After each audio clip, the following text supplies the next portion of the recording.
recent bus trip attempting to publicize the issues surrounding the traffic problems associated with this BRAC 133 monstrosity.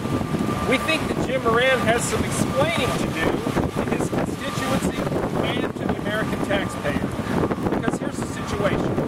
We have a massive federal building that's going to house 6,000 additional employees that goes up smack dab in the middle of Moran's district.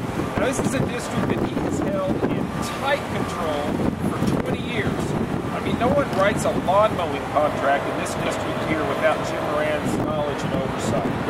Moreover, in accordance with Jim Moran's website, he is a senior member of the powerful Appropriations Committee and serves on the subcommittee of Defense Appropriations. So here's says, a Department of Defense Army building right in the middle of his congressional district that we're supposed to believe that he had no influence to stop. Where was Congressman Jim Moran when the decisions to build this gigantic facility were made? Why in the world would Jim Moran not have stopped the appropriation that funded the building of this huge structure? How in the world could he have stood by and let a building of this size go up right here at the juxtaposition of Seminary Road and I-395 with no access plan whatsoever? Frankly, you can pick a more problematic location. Of course, once the public outcry ensued, Jim Moran changed his tune and claimed to have been against it all along, blamed the Army, blamed the Department of Defense, in what is his standard career politician response to just about anything when it goes wrong. Well, now the building's almost complete, and it's too late to really do anything about it. But what was Jim Moran's response? Well, he got on a bus the other day in Franconia Springfield Metro stop, timed the route, and then complained about how long it took. Now, this is either the height of incompetence or something else is going on. Jim Moran's going to have to answer to you about that. We will point out one thing, that within a month of this site announcement being made for this project, Jim Moran accepted a maximum campaign contribution from one of the developers involved in this project. The timing for that specifically, the site announcement was made on September 29th, 2008.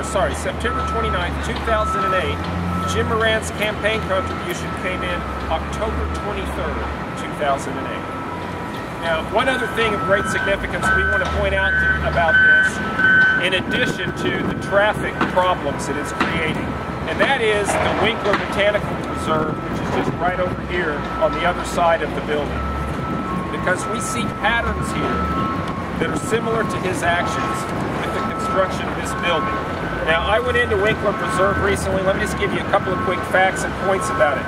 It's 44.5 acres of green space carved out of the middle of a dense urban setting right here. The cost to the taxpayer for the Winkler Botanical Preserve is zero. It operates on a trust. What happens there is that students from all 13 of Alexandria's public schools come in, and they get to come in and spend a day there. It's a tune of about 6,000 students per year come in there. Yesterday when I was there, we had 200 second graders in there. These kids get to spend a few hours out in nature. They learn firsthand about trees, plants, and the ecosystem, and all that's taught in accordance with Virginia standards of learning. Now, earlier this year, Congressman Jim Moran sent a letter to the Secretary of Defense telling him that the Department of Defense had to build a ramp directly into this facility. Well, to do that will mean the end of the Winkler Botanical Preserve. Now, they walked me through there where this huge flyover ramp would go. It's an enormous project, and it will spell the end of Winkler. And I don't want that to happen. And I know the residents of Alexandria don't want that to happen. In fact, it was their uproar that turned that off earlier this year. After which, Jim Moran then reversed his position and pretended to have been against it all along. However, just like this building, ladies and gentlemen, if Jim Moran is re-elected and he later decides that he wants a flyover ramp in his district, you can bet it will happen. So finally, we say to Jim Moran, stop blaming the Army, stop blaming the Department of Defense, and for once, Stop being a career politician, take responsibility for your actions, and answer these questions. You owe that to tens of thousands of your constituents whose quality of life you are significantly impacting because of this. Every morning and every evening, when thousands of commuters are sitting out there on a parking lot that is I-395, they need to remember who is behind this. In fact, a good name for this building might be the Jim Moran Monument to Gridlock. A congressman's job is protecting the people that he is supposed to represent from having their taxpayer dollars squandered on projects that will adversely impact the quality of life for their constituents. Jim Moran, you have some explaining to do.